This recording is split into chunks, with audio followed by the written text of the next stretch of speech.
உங்கள் குழந்தை நைன் அழுதுகிட்டே இருக்கிறாங்களா? அதுக்கு என்னெல்லாம் காரணன்றதை இந்த வீடியோவில் பார்ப்போம். வணக்கம், நான் உங்கள் டாக்டர் முத்துவீரன் பேசுகிறேன். இன்னைக்கு குழந்தைங்க அழுவுறதுக்கான முக்கியமான 4 காரணங்களை பற்றி பார்க்கலாம். ஸோ முதல் காரணம், குழந்தைக்கு ஏதாவது பூச்சிக்கடி ஏற்பட்டிருந்தா உடம்புல தடித்தரிப்பாக இருக்கும் அண்ட் செவந்து போயிருக்கும். அது மூலிமா குழந்தைக்கு பூச்சிக்கடி ஏற்பட்டிருக்கான்றதை நீங்கள் தெரிஞ்சுக்கலாம். ரெண்டாவது, குழந்தைக்கு காது வலி இருந்துச்சுன்னா இயர்ஸை ரப் பண்ணிக்கிட்டே அழுவாங்க. அது மூலிமா காது வலி இருக்குதா அப்படின்றத பற்றி நீங்கள் தெரிஞ்சுக்கலாம்.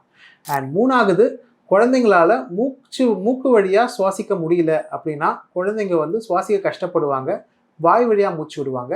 அண்ட் குழந்தைங்களுக்கு கருன்னு சத்தம் கேட்கும்.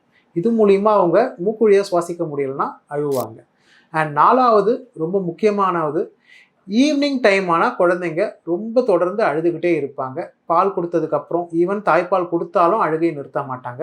அந்த மாதிரி இருக்கிறதுக்கு மேஜர் காரணம் குழந்தைங்களுக்கு வயிற்று வலி, கோலிக்கி பெயின் சொல்லுவாங்க. ஸோ இது மூலிமா குழந்தைங்க எதனால் அழுகுறாங்கன்றதை பற்றி நம்ம தெரிஞ்சுக்கலாம். இதுக்கான ட்ரீட்மெண்ட்டுக்கு பக்கத்தில் இருக்கிற குழந்தைகள் மருத்துவரை போய் பாருங்கள். தேங்க்யூ.